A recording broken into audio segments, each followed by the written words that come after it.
This is Heard right here on WHCR 90.3 FM, the voice of Harlem. My name is Selena Hill, and I'm super happy to be with you here today, guys. Welcome to Be Heard Talk. Of course, this is an award-winning talk show that adds a taste of trap music, Asada Shakur, and spice to unflavored news. Each Sunday, we discuss race, politics, and culture from an unapologetic Black millennial perspective, and we give you the opportunity to be heard. So leave your comments on Facebook, Twitter, YouTube, and LinkedIn, and we will read them throughout this show. And for the 2020 election season, we've partnered with Black Enterprise as our official media sponsor. Again, I'm Selena Hill. I'm also the digital editor at Black Enterprise and the founder of Be Heard Talk. And I'm super excited to have all of you here with us today because we have a very special featured guest. Her name is Nantasha Williams.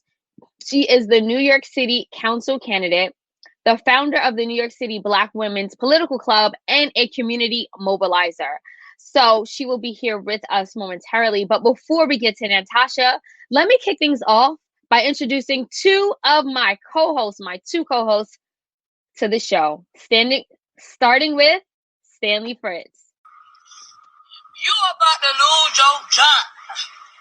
You about to lose your job. Oh, my bad. You hear that, Selena? You about to lose your job because you are detaining me. I don't know where that's coming from. You about to lose your job.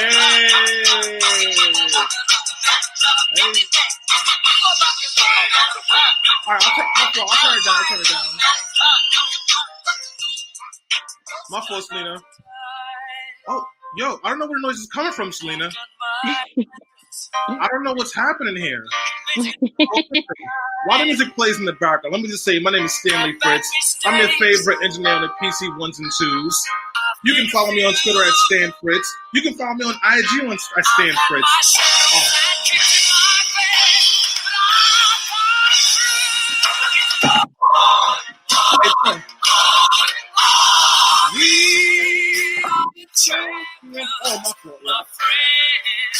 Sorry. Totally irresponsible of me. I don't know how that music started playing. I'll turn it off. It's off now, Selena. As I was saying, my name is Stanley Fritz. I am the New York State Political Director at Citizen Action of New York. I am the engineer on the PC 1s and 2s, even though I've been fired by the brilliant, amazing Anaya. And I'm here to talk to you about politics, social justice issues, and why it's okay to be a sore winner. It is very okay to be a sore winner today, guys. Happy Sunday. Thank you for that, Stanley. We are all very joyous, obviously, because Donald Trump is no longer in office. So thank you for starting things off with you about to lose your job. We also have with us Tammy David. Hi, everyone. What a beautiful, beautiful Sunday to be alive. Oh, it is incredible to be blessed and Black and living in a blue state. Thanks, y'all. Hi, everyone. My name is Tammy David, and I'm your problematic fave here on Be Heard Talk. And even though I've spent months telling you how whack Biden is, and even though he was not my first, fifth, or even eighth choice of the Democratic nominees, I was out there with the best of them yesterday, including Selena Hill, popping my WAP for democracy. Yes, we did it. It is worth celebrating that the next 4 years will not be dominated by an orange fascist. And essentially, we're going to be harassing Biden to get us what we really want, which is progressive policies, but we are allowed to celebrate. Now, before we get to all of that, it's time for the news roundup, the part of the show where we bring you stories that had us cheering in the streets, laughing on our couches, and lighting now legal joints. This week, we're talking legalization, celebrating Biden's win, and discussing the latest from America's problematic fave, which is Dave Chappelle. For more information on these or any other stories, and to suggest what we should talk about next week, follow and DM us at Be Heard Talk across all platforms. Now, before we get to our joyous news, we have some tragic breaking news for the nation. Alex Trebek, the iconic quizmaster that has led and hosted Jeopardy for the last several dozen years, has fatally passed away from his bout with pancreatic cancer. He was just 80 years old. We knew that he had cancer, and several people had asked him, are you afraid of dying? What comes next? And he's always held it together, especially for his son, Matthew. What can we say other than it sucks to lose an icon? So I'm going to bring my co-hosts in to kind of talk about how we're feeling about this. Selena, how you doing? Yes, well, that, like you said, he was suffering from pancreatic cancer. Alex Trebek, he lived a very full life. He was 80 years old. So I kind of feel like this is just, as tragic as it is, I think his life is worth celebrating. I think that, in the spirit of Black folks, I would look at this as a homegoing service, something that is unfortunate, but I'm so happy about the legacy that he left here. So that's what I would have to say. When I was a kid, I wasn't allowed to watch TV during school days except for Jeopardy and Wheel of Fortune and whatever came on PBS Channel 13. So I am very familiar with Alex Trebek. This is a big deal. But yeah, he was 80 years old. He lived a long life. He was also a civil rights activist and organizer. And if you look at pictures of him when he was young, he looks like a biracial king, but apparently he's fully white, which doesn't make any sense to me. Rest in power to Alex Trebek. Thank you for all the great things you did for us. As you can see, I'm so upset my screen is shaking. We're really going to miss you, but, it's been a great time, and wishing love and peace to his family who, lives on his legacy now. Thanks, y'all. Sending lots of love and light. And for those of you in the New York City area, please go support Oso in Harlem, which is actually owned by his son, and an incredible place to be. Wow. Mm-hmm. Now up next, I've just heard word that Nantasha has joined us. Yes. Selena, can I throw it to you to intro her? I'm so excited to meet her. Absolutely. So once again, folks, we have with us our featured guest, Nantasha Williams. She is a New York City Council candidate, currently running a campaign in Queens, New York. She is also the founder of New York City Black Women's Political Club. Welcome to the show, Nantasha. Hi. How's it going? Good. How are you guys? Thanks for having me. I'm super Absolutely excited. My favorite people. Well, yeah, Nan, no, of I always course. feel like I'm at home when I'm talking to you guys. Man, how you pull up here? You are Your home. hair on 10, the glasses on 10, the Yo, makeup. I gotta run a campaign. I'm trying to look like a candidate. I love it. Can you You please look great, girl. Fly. take your foot off my neck, but release some pressure so I can breathe, all right? Anyway, Nantasha, I'm so glad to have you here with us, especially to talk about some of the news stories that we've been faced with this week. So can I just start by asking, what did you do yesterday when you heard the good word? Yeah, so I actually had to take time to stop and think about the symbolism. So yesterday I actually had a video shoot and a photo shoot for my campaign, which was planned before. Who knew that Pennsylvania was going to certify and take Biden over? And I was like, wow. What are the odds that I'm over here trying to kickstart my campaign and this whole effort that the work is still needed. We still have to get the job done. Getting Biden in office isn't it. So just the whole symbolism of it all. I think I just took a second en route to the next place I was shooting to just say, wow, we really did that. And now what's next, right? Not even missing a beat, just kind of what's next? What does this mean for Black people specifically? I'm so happy that you're focused on what's next, because like a lot of progressives, right, there was celebration in the streets. I mean, as soon as we heard the tally from Pennsylvania, all of us as New Yorkers, we heard the cowbells, we heard the singing, the honking, the bike bells, the yelling. People went to brunch to celebrate. Different countries started reporting. Everyone was sighing with relief. But, as soon as we kind of got that out of the way, a lot of people were wondering, okay, what's next? Because Trump, in a flurry of tweets, began attacking the election results. Republicans and people even on his team, like Jared Kushner, began pushing him to concede and wondering what the Senate race would look like. And progressives started thinking of how they would organize exactly to get what they want from the Biden administration in the next 4 years.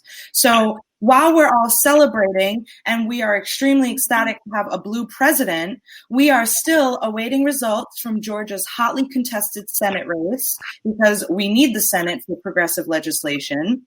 And we are waiting for the House to be secured blue. Now, while we look to organizing, Republicans are looking to pouting. A lot of them are still out there defending conservative values and agreeing with the president that this election is indeed a fraud. So, you brought us this, Nantasha. Stanley, what is it looking like on the ground? Like, do you predict the Senate actually flipping? And since the House results haven't been announced, do you think that there's a chance that we might lose the House? No, the House is secure. The House is secure. Democrats will have an 8-person lead. The question is what their politics are going to look like with the reduced lead, because folks are already trying to blame progressive politics for it.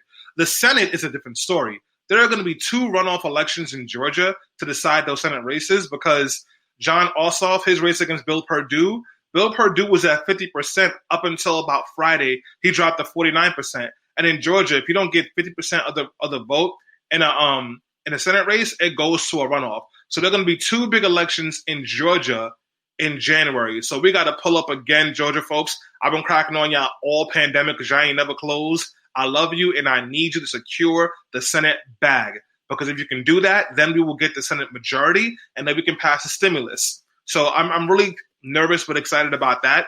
But as far as what Biden can do, Chuck Schumer mentioned yesterday that they're proposing Biden forgive on day one $50,000 on everyone's student loan debt, like right off the way. He doesn't need legislation to do that. It can be an executive order. So as somebody who owes Sallie Mae a couple of coins, I'm really hoping that they do that.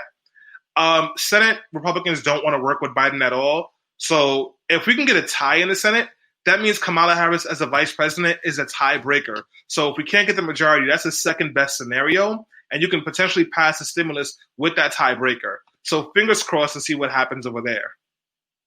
Fingers crossed, and thank you so much for, as always, an incredible political analysis. Shout out to all of you leaving comments right now. I want to especially thank one of our loyal viewers, Bianca. For those of y'all who don't know, Bianca actually voted in Pennsylvania. So thank you, sis, for securing that state. We so appreciate y'all. And thank you to all the viewers who are, thanking us for our work through the election. We recognize y'all. We appreciate y'all. Now, Selena, what are some of the things you're looking forward to seeing Biden work on most? I know that we're going to be pressuring him with progressive policies, but there's really a lot that we've been asking for this year. Oh, you're muted. Thank you. Obviously, criminal justice reform. I think that's a big issue. As we know, Black voters, particularly Black women, have remained loyal to the Democratic Party. And we just want to see something reciprocated in return. We want to see, criminal justice reform. Obviously, there's other issues in the Black community that we want to see when it comes to access to healthcare, access to education. We just no longer want to be the neglected and the forgotten communities that continue to show up regardless. And I think that we learned those lessons from 2008 and 2012. And I think that as a result, people are already starting to organize and realize that the real work starts now. Yes, we were energized. We went to the polls and we voted Biden into the presidency, which he can thank us for. But now it's time to really up the ante when it comes to pressure and making sure that our community needs are heard and our agenda is addressed this time around. Well, let me let you know that this progressive and everyone on this show has already vowed to keep our foot solemnly on their necks to make sure that we get what they're looking for. Another big election win that we should definitely talk about is being lit.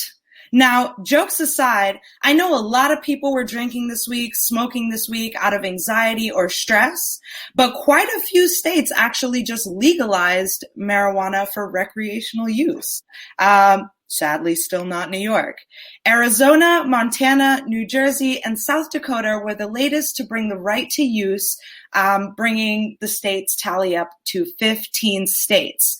Now, one state, however, is worth mentioning because they truly outdid them all. In a first in the nation, Oregon has rejected charging drug users with criminal offenses, with voters passing a ballot measure that decriminalizes possession of heroin, methamphetamine, LSD, oxycodone, and other hard drugs. Now, Drug Policy Alliance, the group behind Measure 110, has declared this initiative, rightfully so, the biggest blow to the war on drugs. Now, before we send people to Oregon to get lit or whatever else y'all are ready to do, let's break down what this really means. So basically, if you are caught with a drug, you will not be charged. Now, that doesn't mean that you can buy drugs at local coffee shops or that it's any easier to attain. What it means is the creation of new policies to deal with drug offenders that sidesweep using the legal system. So instead of charging and jailing offenders, dealers, and users, Oregon is opting to expand addiction recovery centers and healthcare access for those with issues that are either exacerbated by or create the need for drug use. The state is predicting that this law will restrict the number of people with job and housing insecurities, which is usually brought on by unnecessary bouts with the law. Also, this may eliminate racial and ethnic disparities in the criminal justice system as a whole.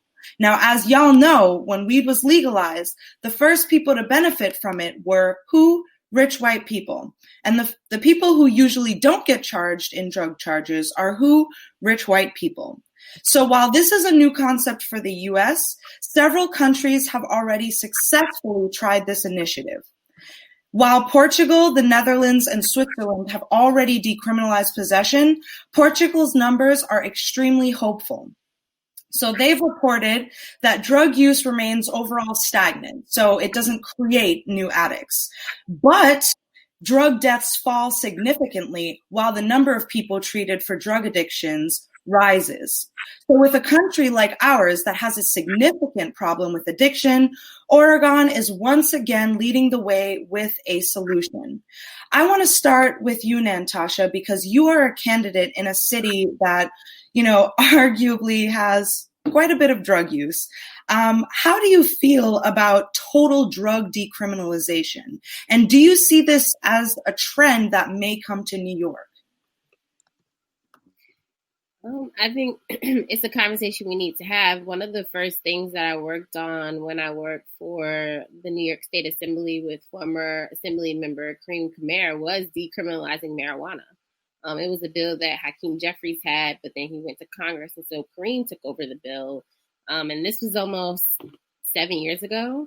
And it was right before they started advocating to legalize medicinal marijuana in New York. And the same conversation was had. It's, how do we legalize marijuana without decriminalizing the drugs? And I know Oregon took a huge step because it seems like it's all drugs, not just marijuana. But I think we still need to even have that conversation, right? New Jersey just legalized marijuana, which is literally what I can get to Jersey in like 20 minutes.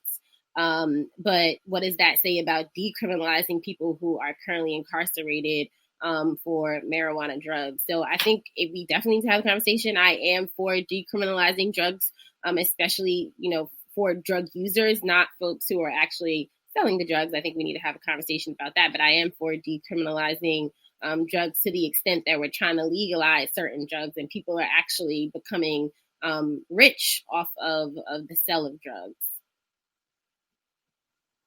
Stanley, do you think that drug decriminalization actually aids people, or does it just make it easier to access? Yeah, no, it 100% aids people because drug addiction is a disease, it's a sickness. It's like alcohol addiction, and you need support. You don't need incarceration.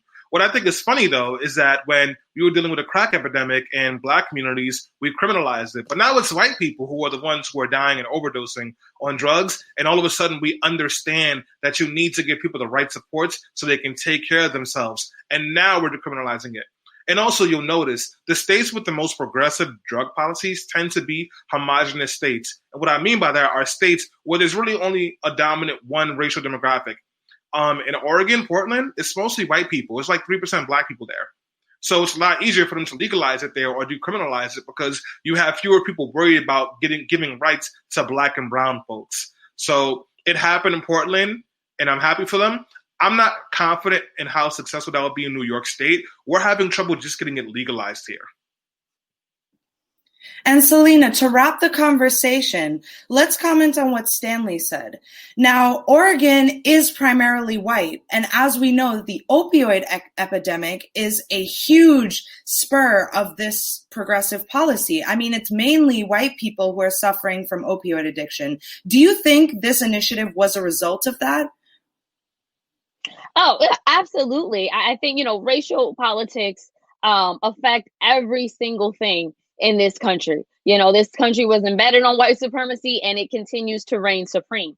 I do want to just note that, Measure 110 is arguably the biggest blow to the war on drugs to date. And I'm happy about it because I do think it will have a domino effect. And also Oregon was the first state to also legalize marijuana back in the 1970s.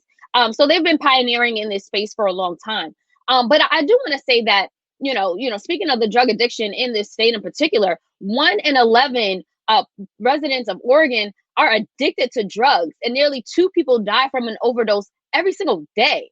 And these statistics are alarming. And I feel like, yes, one of the first steps in addressing this epidemic is decriminalizing it so that these people can get the help they need. But what are some of the underlying issues that are going on? Like when I read that, I was just like, hold on, what is going on in society? What is going on in this state? What is going on in our country where people are, addicted to drugs at alarming rates, committing suicide, and also, overdosing? Something's wrong. And yes, we need to take these steps, but there's a lot more work we need to do. Yeah, I think the answer for that is pretty simple. It's called racism. So when people were going to the hospital, doctors were more likely to give white people super strong painkillers than Black people because hospitals and doctors and nurses tend to think that Black people are they have a higher pain tolerance, so they don't give them that medicine. And then these pain medicines were highly addicted. And when white people couldn't get access to that anymore, they had to find another way, which was heroin, which is significantly cheaper and easier to get. And then you got a whole bunch of heroin addictions. And then when heroin got really popular in these same white communities, they started mixing it with fentanyl. Why? Because fentanyl is cheaper than heroin. And then they were mixing it wrong. A lot of people were dying. And all of a sudden now you had a heroin addiction crisis in white neighborhoods and also a fentanyl addiction. And the only way you can really address it and give people the services they need is if you show that they are addicted and they are not a criminal. So what do? They change the laws. Now, before we wrap up the news roundup, I just want to leave you with this little nugget of information. Like Stanley said, addiction is not necessarily just, a personal issue. It is a health issue. It is a public service issue. So if you're struggling with addiction, please call the SAMHSA hotline, the national helpline, 1-800-662-4357, and they'll be able to get you confidential, free help from public health agencies. Thank you so much for everyone who stayed tuned through the news roundup. To hear what we thought about Dave Chappelle's monologue last night, follow us at Be Heard Talk and check out our Instagram stories. Now I'm going to toss this to Selena so that we can get to the main segment that we've been dying for. Thanks, everyone. Thank you so much for that, Tammy. And yeah, I want to just say that people are celebrating in the streets. Obviously, there's a lot to celebrate. Donald Trump is no longer president, and I'm super happy Stanley kicked off the show just sort of reflecting the mood and the sentiment of this time. This is a photo at the White House where, you know, hundreds of people came out in droves to say, Donald Trump, you are fired. You are about to lose your job. I actually was on the Upper West Side of Manhattan, and I shot some video footage that I want you guys to see. You know, I started off at Central Park. I walked down the street, and all of a sudden I saw so many people in the streets waving flags of pride, Biden and Harris. We even started doing the Cupid shuffle. It was also I don't want to say a multiracial coalition of us, but it was mostly white folks. Obviously, it's the Upper West Side, but I think it was so heartening to see that, especially because we know that it's been white people who elected Donald Trump, and again, they came to the polls again in 2020 to keep him elected. So we're gonna play some of those clips and some of that footage that we have. And I know, shout out to Tia Murray Whitted on Facebook, who just says, bye Trump. Again, these celebrations were going on all over. I know Stanley was able to get some as well. He was downtown in Manhattan, even in Harlem. It was all over. So we definitely want to just talk about that and just share that sentiment, because, you know, for me, I wasn't sure that Donald Trump was going to be, you know, out of a job. I really thought he was going to be reelected. So, you know, when those election results came in, I think it was about 11:30 a.m. Eastern time. You know, people were shouting, people were screaming, people were, you know, in the streets celebrating. It felt like almost that Obama was reelected. Do we have the clips?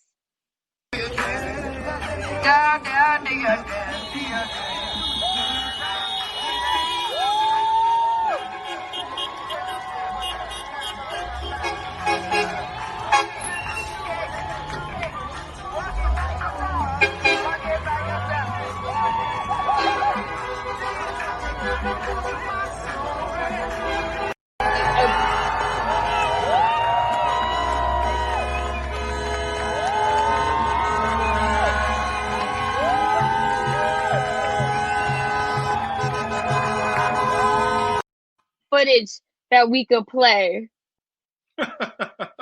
Yo, I was riding my bike because I was in Harlem when I found out, and I was just gonna ride from like my side of Harlem to East Harlem to see what was going on. So I rode from my side. I'm on West Harlem. I rode to East Harlem. It was turned up over there. Old Spanish ladies dancing with each other. People in the street celebrating. Then I went to Central Harlem, to Little Africa. It was lit kid over there. And then I rode back to my neighborhood and rode all the way down to 59th Street, Columbus Circle. When I tell you there was a party on every block, people were popping champagne. They were passing out redacteds because, you know, marijuana's not legal in New York State yet. There were cops crying. Hey, it was wonderful. I got to Columbus Circle. There was wall-to-wall people. There was music blasting. It was, I'm telling you, for someone who was in college when Barack Obama won his first election, it wasn't quite as magical as that night. For Black folks, I think that night is a little bit different for all of us. But it was pretty damn cool. It was a great vibe. I'm glad I got to witness it. Yes, absolutely. So, you know, even though we're celebrating this time, I also think that it almost felt a little bittersweet, this victory. First of all, the election was prolonged, the results, as we know, and most of us expected, because a record-breaking number of early voters came out and cast their ballots, either, you know, by mailing in their ballots, or, you know, just doing early voting. But I feel like it was disheartening to see that, you know, Donald Trump again was this close to victory. It was Black voters, and particularly Black women, that came out in droves to save the soul of this nation. And while some of political operatives and some others thought that this election was going to be decided by Donald Trump's mythical all-white suburbs and some of those stay-at-home moms, it was Joe Biden's ability to actually convert them. It was instead a racially diverse coalition of folks in Pennsylvania, in Michigan, Wisconsin, Nevada, Arizona, and Georgia. In fact, Black people, who make up 39% or more of the population in those areas, they chose Joe Biden. And it was because of that. It was because of those people in Philly, Detroit, Milwaukee, and Atlanta that he reached 270 electoral votes. Exit polls also revealed that 87% of Black voters back Biden, compared to just 12% for President Donald Trump, which is why he won. And also, according to the exit polls, Trump claimed about like 18% of the vote from Black men and 8% from Black women, which was an increase from 2016. But again, because Joe Biden maintained nearly 90% of our vote, he won. And though it was great to see everyone coming out and celebrating in the streets yesterday, the fact of the matter is this country is still very racist. And the fact that a president who is widely viewed as racist, according to polls, the fact that he commanded so many white votes, even after downplaying a pandemic that killed over 230,000 Americans is chilling. But it was Trump's ability to make this presidential race so close, so close after what America has seen and heard these last 4 years, that really showed us that white people, they have ignored and will suppress and deny explicit racism in order to hold on to white supremacy. So that's the angle and the lens that we really wanted to unpack the 2020 election results. And that's the discussion that we really want to have here on Be Heard Talk. And I want to, open this conversation up to the panel. I'll actually throw it back at you, Stanley. Were you surprised by the election results? No. And I'm assuming you're asking me about how many white people came out and supported Trump. Yes. No. They did a poll a couple of weeks ago, and it showed that Trump still had over 50% of white voter support. I'm not surprised at all. White people, in every single moment they have had, will always choose supremacy over their own self-interest. And the fact of the matter is, we need to do a lot of work for white people. We need to be organizing in white rural communities. And when I say we, I don't mean my black behind or any black person on this panel. The white folks. That's y'all problem.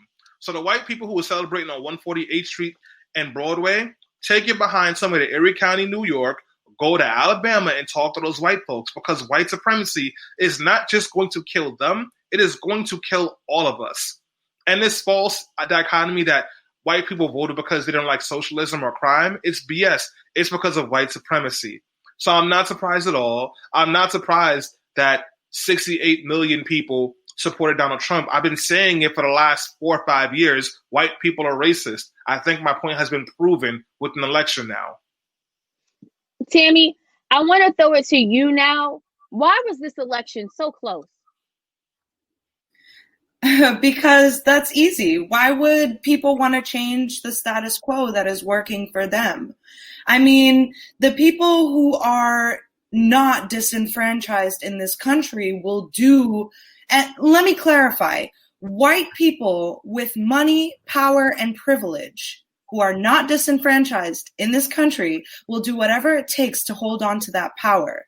Now, it makes sense to me that so many people voted for him. And I was surprised at the results, because honestly, I thought more people would show out to protect that power.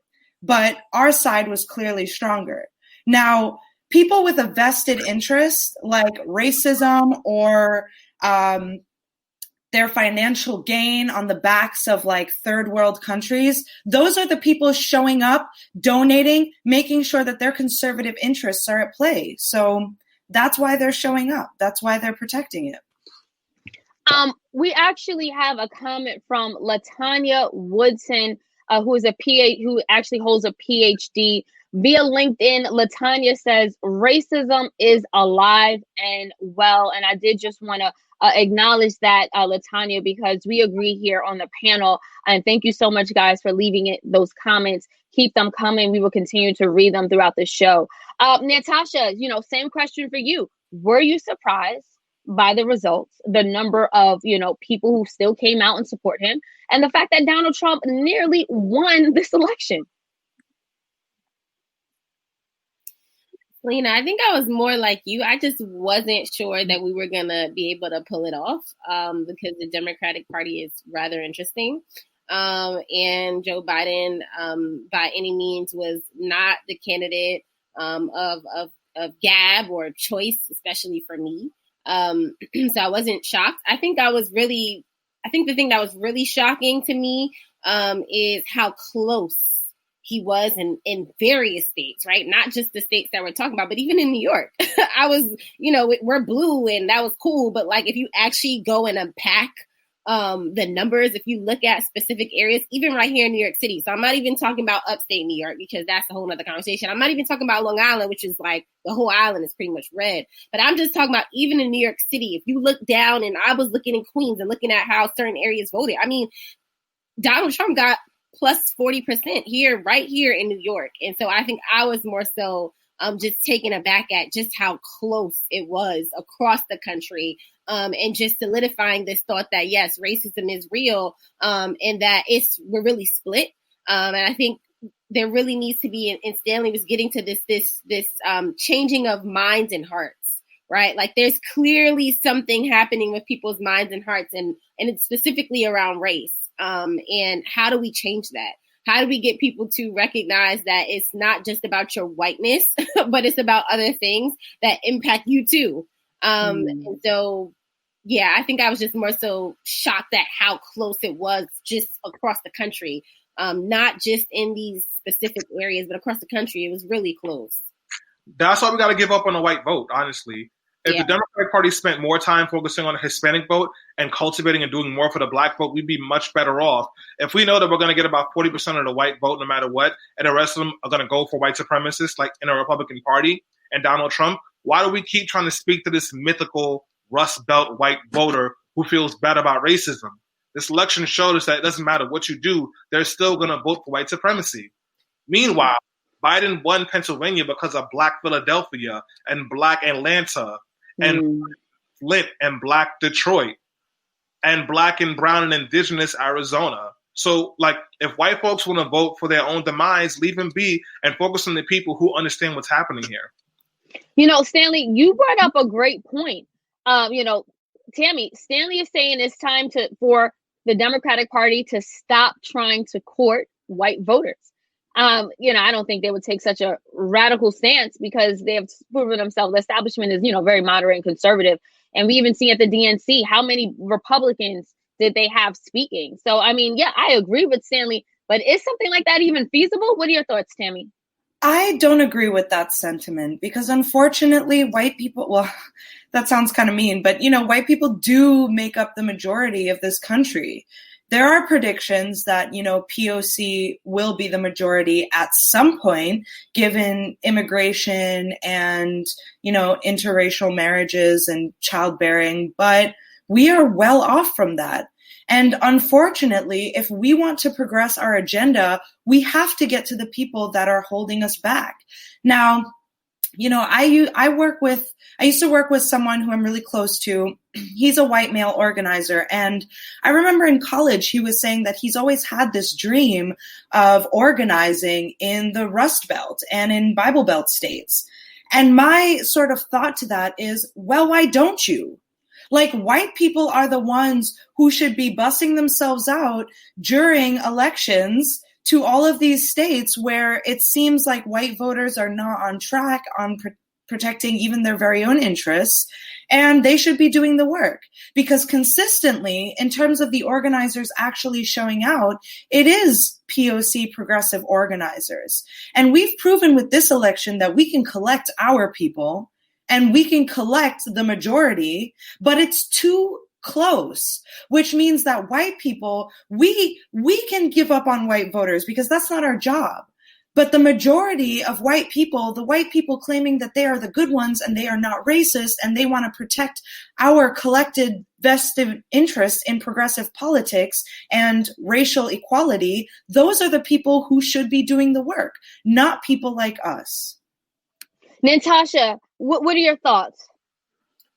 Yeah, I think we have to find some type of balance. I think the problem with the Democratic Party and why Black women push so hard to have a Black, because let's be clear, Kamala wouldn't be there if it wasn't for advocacy that Black women did behind the scenes to ensure that we had a Black woman VP. So I do think there is something to be said about acknowledging Black folk in the Democratic Party. But I think we need to find a happy medium. I think the party needs to prioritize and put resources behind other communities, particularly communities of color. But I do agree with Tammy that we can't just ignore the white vote. I just think that they shouldn't be prioritized. We shouldn't be prioritizing getting white folk to suddenly care about issues of people of color for votes, right? We need to better organize other groups of people. Stanley, Nantasha says, and sounds like Tammy as well, don't ignore, don't forget about the white vote. Just don't prioritize them, which is a slightly different take on what you're saying. Would you at least agree to that? I don't think it's very different from what I'm saying. That's what I'm saying. We center white. You said forget. Are they saying just don't prioritize? Well, pardon me. Yeah, let me not say forget. Let's not prioritize them. They're not important. They don't vote right. Let's put them last. You know how the Lincoln Project got $67 million to flip Republicans to vote for Trump. Trump got higher Republican votes this time than he did last time. The Lincoln Project is going to use the rest of that money because they didn't spend all of it. They barely spent some of it. They're going to use that in 2022 to primary good progressives. So you know what? Put them last. White people don't need to be on top of anything. You know who we need to be talking to? Hispanic voters in Texas, Hispanic voters in Florida, those white Cubans who forgot that they still are people of color, no matter how good they feel in the little bubble of Florida. That's who we got to be speaking to. Because the fact of the matter is, we have seen there's not been a Democrat to win the majority of white votes since Kennedy in 1963. So why waste your time making these corny commercials to make the white guy who drives a big truck punches holes in his wall and tells his wife who to vote for to come support us, when you could put that energy into Javier, who's Puerto Rican and is here because Trump messed up Puerto Rico and now he's in Orlando and could vote for you. Let's stop playing these games. What about like Tamika, who's out in Flint, Michigan, organizing for clean water? Why don't you focus on those people and get their votes? Because turnout in black communities and in brown communities, it hasn't even hit the ceiling yet. It was high, but it could be higher. And we could very easily win a lot more races across the country if we focus on those people. Well, great point. And, Stanley, when you were talking about some of the people that we should not be prioritizing, it kind of, those type of white voters, because they're still going to be here and they're still going to have these thoughts. Well, there's another type of white voter that's also still going to be here. And, the fact of the matter is, even though Trump may be defeated, Trumpism and the brand of white racial grievance that he promotes and has been successful in spreading and emboldening is here to stay. It's here to stay. So what does this mean for American politics moving forward, Tammy? So I think Trumpism is a very unique American perspective that sort of plays a part into populism, which countries all over the world are seeing. There's this idea that being a disgraced, poor white person is a total mistake. And Trump speaks to those people that love charisma. They love the easy way out of things. They feel like it's easier to place blame on abstract concepts and people that they don't understand versus actually doing the work to change a system that also doesn't favor them. Trumpism is certainly here to stay because it's perpetuated by capitalism, which is the system that runs the world. As long as there are haves, there are the have-nots. And Trump is someone who uses the have-nots for his agenda to promise them the world that he cannot give them. Not only that he can't give them, but that he's actively using to step on and to get even more. So Trumpism is a phenomenon that we need to break down by moving towards, progressive politics. And honestly, the interesting racial part of that you can see in different parts of the world, right? Because immigrants are coming here and they have to do more to integrate into our society and to climb up, socially, financially, etc. It is so easy for white people to just blame it on race or immigration or the Dems giving our jobs away to foreigners. But the fact of the matter is that capitalism is bleeding itself out. And Trump and white people like him, rich white people who don't want to take blame and also don't want those people losing out to learn that it's them doing this to them, are using racial epithets and problematic speech and behavior to cast the blame and scapegoat it elsewhere. Unfortunately, that ideology is here to stay for a while, I think. Stanley, the Daily Beast reported that top officials in both the Democratic and Republican Party have said that, Trumpism is here to stay, that brand of politics that Donald Trump, talked about again, which is unapologetically racist, xenophobic. He just basically, it's almost like that Archie Bunkie type of caricature.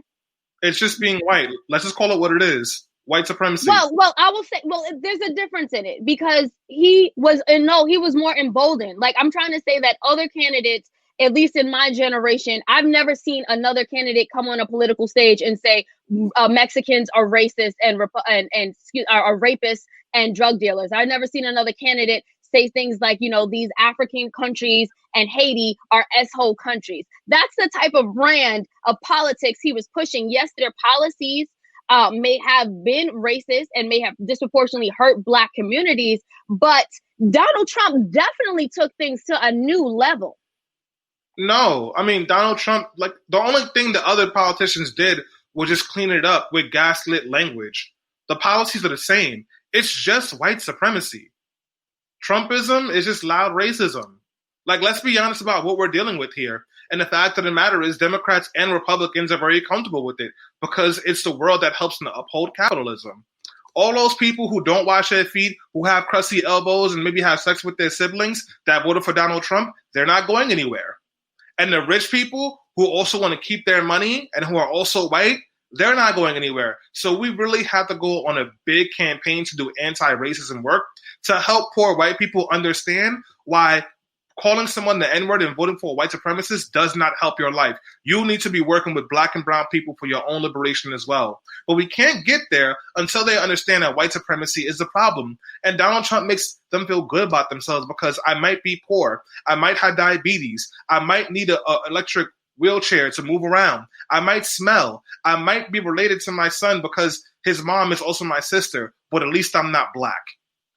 And that's the work that we have to do. That's all Trumpism is. It's the stuff you hear when you go to Suffolk County, Long Island, when you go to Southern Brooklyn and you're in Bay Ridge, when you go to Texas. That's all it is. It's not some new thing. Nantasha, racism is not new. It's as American as apple pie. But as to Stanley's point, it's louder. Trumpism is a louder form of racism that is more bold, more unapologetic. And we've seen how that amplified in his base and emboldened his base and the MAGA type of supporter. So what does this say about politics moving forward? The fact that this brand of politics was so successful. Are we going to see this moving forward now?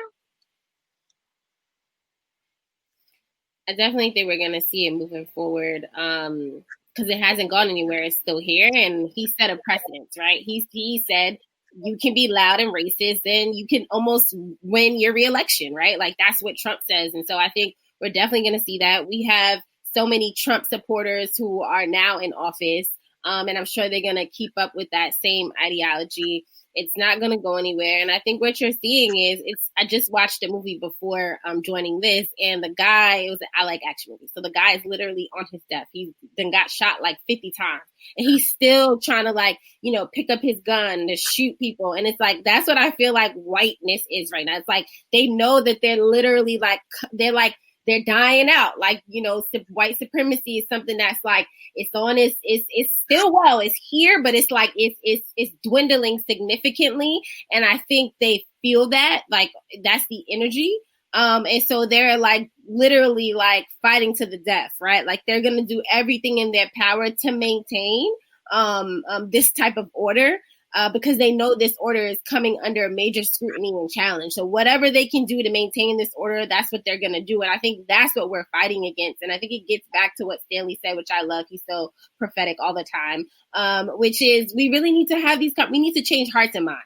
And I think sometimes in politics, when we talk about policy, we're talking about things on a piece of paper that, Joe Schmo in Arkansas may not understand, right? Because we're not changing his heart and mind around an idea. We just have this particular policy and we're expecting that this policy will change everything, but we forget the human touch. And so I think politically what we need to do is we need to continue to organize. We can't go back to sleep. All this amazing organizing that's been done, especially around communities of color, we need to keep that going. And then we need to organize other communities. But the heart of that is changing their hearts and minds. We really have to change the way in which people think. I mean, I don't want to go down a whole soliloquy, but I was shocked by some of the things that I heard between, Ice Cube and all the conversations that was happening on socials around that. It's like there's something happening with hearts and minds and how that affects policy and politics. Yeah, can we be honest about the men? I'm sorry, Selena, about the black men who support Trump. It's not because no one's listening to them. There's a few of them who feel like no one's listening to them, and we can work on those folks. But the majority of the men who are upset, the black men who are upset with the Democratic Party, they are mad because what we're fighting for would not allow them to have the same power that white men had. They're mad because we're pushing policies to support the LGBTQIA community. They're mad because women have more rights. They're mad because we're not censoring men and black men. That's why they're mad. And that shows you we need to do a lot of work on dealing with patriarchy and misogyny. But this idea that we're ignoring black men when there's a 22-page document that outlines what the Biden-Harris administration would do for black people is complete BS. Tell Ice Cube to lotion his elbows and go to therapy. Thank you for that, Stanley. And, we could not have this conversation without talking about black women and in particularly Stacey Abrams. In fact, we wouldn't be having this conversation because Donald Trump would have been reelected president. I started this show talking about the predominantly black communities that came out in droves and got Joe Biden elected. And we talked about Atlanta. But it was Stacey Abrams who, if you ask me, had her campaign for governor stolen from her in 2018 because of voter suppression. And instead of shying away or dimming her light, she decided to take a stance. And through her organization, she increased voter turnout. She literally, as a result of her work, hundreds of thousands of people, particularly minorities, registered to vote. And because of the efforts, they actually came out and they did vote. And Joe Biden can thank Stacey Abrams and her work in particular in Georgia for the lead that he got there. And I wanted to talk about that, especially with you, Nantasha, as a woman in politics.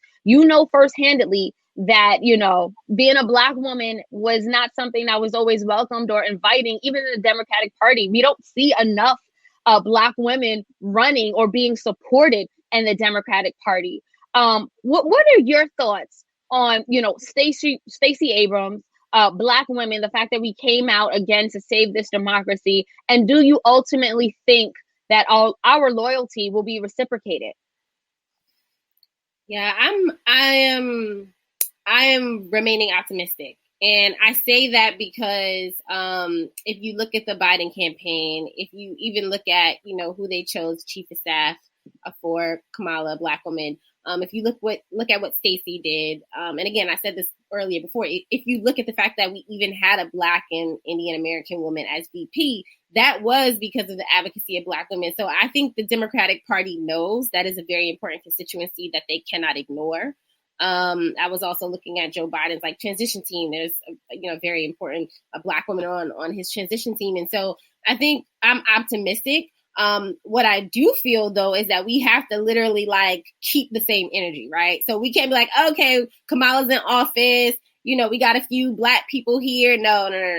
We have to keep the same energy. We have to continue to hold the Democratic Party accountable. This is the time to not sort of go back to sleep and say, yay, black women won. We finally arrived. No, because we know there are issues that are very unique to black women in their communities that still have not been addressed. We know that black women are still not where they need to be in terms of power and placement, in terms of decision making. So I think this is the time for black women to double down and continue to organize ourselves to really, really push the needle. But I know the Democratic Party, they're not stupid. They're well aware of what has happened. For me, I'm just remaining optimistic for what they'll do next. And so that's my thoughts. Robert Weicher from Facebook says Biden can thank Harris for getting the black vote. If his VP was white, then Trump would have won. So, thank you for chiming in there. Tammy, Nantasha says she's optimistic about the Democratic Party. You, on the other hand, have been a very vocal critic of the Democratic Party. Are you optimistic at all? Nope. Honestly, no. And the reason is that Dems are using their same old tricks as before and refuse to be, well, let's put it this way. Dems are fighting so hard against the very progressives and the very people that get them elected. Black women and Black people in particular showed up and showed out to protect this vote. And they may have given us Harris, but it took damn near a long time and a lot of begging for that. Now, did Biden concede a little bit to progressives? Did he work with Bernie Sanders? Yes, but there's a lot that could have been done. Now, even more people are saying, we shouldn't have used the word socialism or socialist in this election, and that it cost us a lot of Democratic votes. Why is that the case? I think Democrats are not open to change, and it's people like Stacey Abrams who are necessary to keep doing the work to make sure that at the very least, the people showing up to support them can continue to support them. Now, if Democrats really cared, they would have fought a lot harder to keep Stacey Abrams' platform in Georgia much stronger. I do think that she was robbed of the governor's seat. I do think that she's consistently robbed of the respect that she deserves. And I think it's really telling how whole groups go unnoticed until they show out in millions. Now, I'm optimistic about my generation, our generation, millennials and Gen Z, who are pushing the status quo to accept this sort of new reality that many of us are poor, many of us are dying, we need free healthcare, we need student debt relief, we need people to not turn away people at the polls for no reason. We need to remove cops from the situation where they can, intimidate voters. But it worries me that the Democratic establishment isn't moving forward with these initiatives. It worries me that it's organizers who are going so hard for this and that the Dems are seemingly pushing back against this. Because the Dems worked so hard and honestly successfully so to court moderate Republicans, I'm worried about what the next few years will look like because they made promises to those people too, promises that directly abash the progressive promises that I was kind of hopeful for. So I would say I'm less optimistic, but that doesn't mean that I will stop fighting or discourage people from fighting because I do think there needs to be accountability. So Franklin Eric says, he chimed in via LinkedIn, Stacey Abrams broke the barrier in Georgia. Can't forget the great late John Lewis, who passed the torch and fought for our people, African Black Americans, up until his death. Thank you so much, Franklin, for chiming in. Stanley, I want to get your thoughts here. We're hearing, two, different sides about, being optimistic about the Democratic Party moving forward. Where do you stand? And what does the Democratic Party need to do in order to make sure that they don't forget about the Black vote and Black women, again? Can I actually throw it to Nantasha first? I know she wanted to respond to Tammy. Yeah. I'll be very quick. I agree with everything you said, Tammy. I'm just optimistic that perhaps they'll listen a little bit more, but by no means do I think, and that's why I keep saying, this is not the time to say, okay, yay, they get it. Let me go back to sleep now. And this is it. No, I think we need to literally keep the pressure on them. Hey, organizers really handed this to you. Hey, Black women really handed this to you. What are you going to do for us? And use this win to further our fight and our message. So I just want to clarify that I agree with you. I'm just optimistic that because once again, we delivered and once again, we worked really hard to make this happen, that we as the people who made this happen, continue that fight. We don't go back to sleep and we use this win to further our goals. Yeah.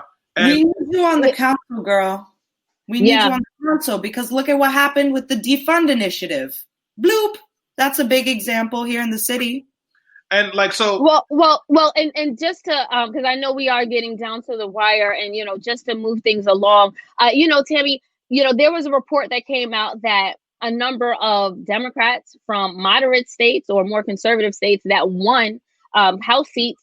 They said that the defund campaign actually hurt their chances and that they barely won. So I don't, as much pressure as we're putting on the Democrats, I think that they are answering, there's a certain degree that they are answering to their constituents who are still not educated enough and still view a lot of policies as too radical and too progressives, and they have to answer to that. But we do have to just wrap this conversation up before we do, what are the next steps moving forward, Stanley? We won this election. Obviously, we need to think we are indebted to Black women in particular, but what needs to be done moving forward so that this country can move towards progress for the next few decades, and that we don't go backward like we did after electing Barack Obama and then having Donald Trump? It's very simple. Power concedes nothing without a demand. It never has and it never will, which means we have to continue to organize. You think Trump was just doing this stuff because he was this racist and stupid? Sure, some of it, but those Supreme Court justices, those judge picks all across the U.S., he got those people in there because the right pushed him to do that.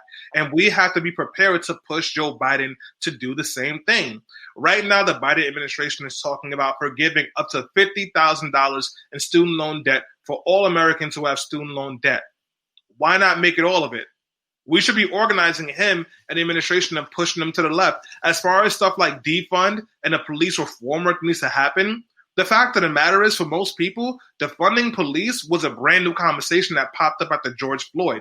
Anyone will tell you, and when you're building a campaign, it has to be a multi-year campaign because you need space to educate.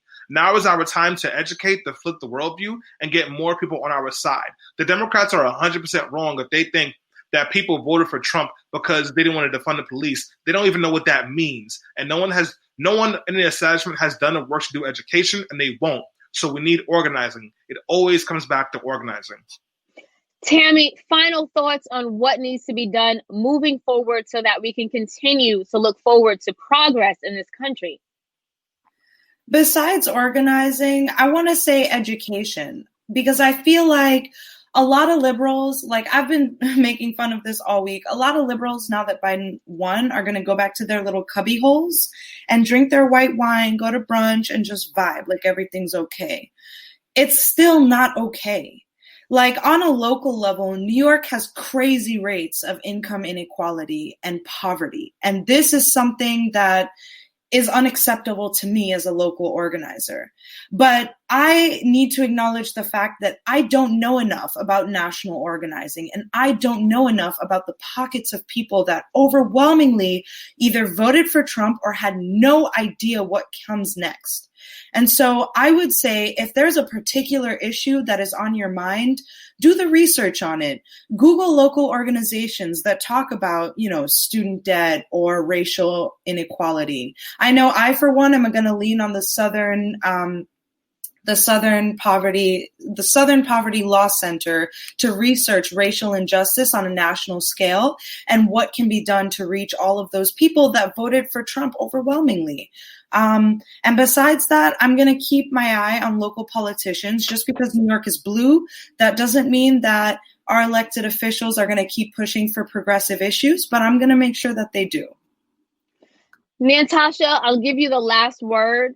Again, as a woman who is running for an elected seat, as an elected official, we know that obviously you are doing all you can and going above and beyond to make sure that politics and democracy works in the favor of people of color in particular. But what else? What advice, what nuggets would you leave for all of us watching who say like, yeah, this was a great win, but what about the next 4 years? What about the next 40 years? Yeah, I think we need to listen. And we don't spend enough time listening to real people that have real issues and working to solve those issues. And that's what I'm about, right? I don't have all the answers. And, we talked about education. I don't know everything, but I want to listen. I want to hear what you feel your issue is, and let's figure out how to solve it. Another thing that I always say is, what does it look like to campaign when you're not campaigning? When you're not actually going to say, vote for this candidate, but you're just campaigning about particular issues like bailing out students, right? Like, what does it look like to literally do all this energy, all these things that we do to get people into office? What does it look like to do grassroots organizing just to simply educate people and organize them around issues. And I don't think that we do that. I think we spend a lot of time and energy around elections. But then after elections, we don't sort of keep the same energy. I think that's like my theme. We don't keep the same energy. We don't organize people around particular issues. We don't educate them around the issues so they can be informed. We don't even sort of educate them on how they can use their power as a voter to sort of push for change. And we don't listen. And so I think that's particularly for me, where I want to see things go. I want us to kind of continue to organize people, continue to educate people around issues, because it's very nuanced. So if you're not studied, you don't really understand what people are actually trying to say, and you don't understand that it can actually have a positive impact on you. So let's educate you, let's organize you, and let's listen to what you have to say as well. So it's like a mixture of what Tammy and Stanley said, because this is what I've been saying. Like, what's next? How do we sort of continue to get people to stay active and not go back to sleep? Thank you so much for that, Nantasha. 100% agree with you, sis. And I just want to end by saying, this election proved a lot. Not only did it prove the power of Black voters and Black women, and I'm going to continue saying it, I don't care if I sound like a broken record, but it also proved that a white president could go as far as refusing to denounce a far-right group that's been labeled misogynistic, Islamophobic, and anti-immigration during a debate. He actually told them to stand back and stand by. And millions of white folks still came out and voted for him. It also proves that despite the fact that he told non-white congressional women they should go back to their crime-infested places where they came from, that's a quote, and he also told neo-Nazis in Charlottesville that they were very fine people, that again, millions of white voters won't care and will still go out and vote. And the fact is that the fact I mentioned at the, earlier in the show, he called Africa, Haiti and Salvadorian immigrants, that he said that they all came from S-hole countries. Yeah, millions of white people did not care, right? They don't care. But I feel like even though that's a grim reality that we're suffering from, and yeah, it just reaffirms that, yeah, America really is that racist. It shows the power, the collective power of what happens when we come out, organize and mobilize, and we take this country back. Because the fact of the matter is, it was built on the backs of our ancestors. We deserve to be here just as much as anybody else. And I think we're all getting to a point where, we're sick and tired of being sick and tired. And yes, we voted in Biden and Harris. And for the next 4 years, we're going to show them that, you know what, you work for us, or else you won't be reelected. Donald Trump was a one-term president. And I have no problem telling this current administration the same thing. You will be a one-term president. You will have a one-term administration if you do not show up for us in the way we need. We are sick and tired. So on that note, I want to thank everyone who chimed in to Be Heard Talk today. Thank you so much for the comments. We saw them all. We just couldn't read them all, but appreciate that. I want to thank again Nantasha Williams. Nantasha, really quickly, how can people support your candidacy right now in New York City? Yes, well, you can't do anything without money. So that is the biggest thing. So you can go to my website, www.nantashawilliams.com, make a donation, sign up to join my listserv. We'll have some volunteer opportunities as well. Send me a prayer up, whatever you can do. But yeah, www.nantashawilliams.com. Oh, on Instagram, it's at Nantasha2021.